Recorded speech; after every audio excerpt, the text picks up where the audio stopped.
Монгол улсын хэмжээнд 101 ихтэй сургууль, коллежууд үйл ажиллагаа явуулдаг байна. Эдгээр сургуулиудыг жил бүр 40 гаруй мянган оюутан төгссөн гарч байна.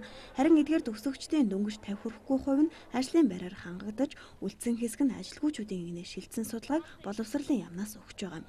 Энэ нислэгчид мэргэжлээ буруу сонгох, эрэлт багтаа мэргэжлийг сонгон суралцах болон сургуулиуд чанарт бус тоонд анхаарч төгсөгчдийг хангалтгүй бэлтгэх гэх мэт шалтгаануудаас үүдэж байгааг салбарын хэлж байгаамаа. Хөдөлмөрийн зах зээлийн өөрийнх нь эрэлтээс бас хамаарч байгаа л да.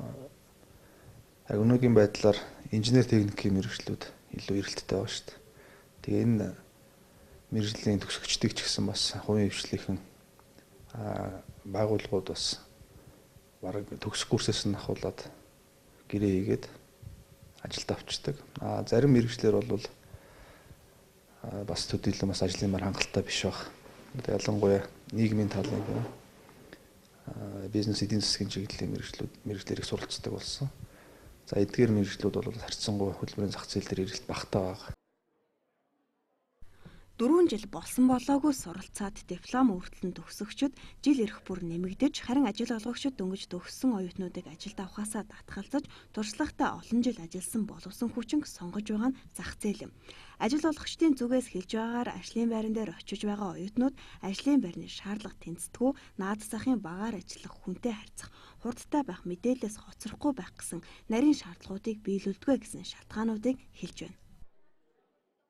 Ихтэй сургуулиуд хэтэрхий их академик сургалт руугаа хандаад ажил олгогчдоор очиод ажлын шаардлага хангах тал дээр наад зах нь гэхэд одоо их олон дээд сургууль төгссөн хүүхдүүд ингээ харахад цаас аваад үдчих чадахгүй шүү дээ. Цаас аваад үдчих чадахгүй байгаа хүмүүс ялангуяа офисын ажлыг сонирхдаг хүмүүс их олон болсон. Тэгээд офис дээр очиод фондод харуулад албан бичгийн стандартаар нь хийж чадахгүй, зүгээр үдчих чадахгүй, анхан шатны юм чадахгүй болохоор хүмүүс юу гэж ойлгох вэ гэхээр за энэ хүн бол ийм л юм чадахгүй байгаа юм чи энэс хадгаж чадахгүй гэсэн хандлага бол байж байгаа. Манай улсын хувьд уулуурхай барилга техник технологийн салбарын мэргэжилтэнгүүд эрэлттэй байна.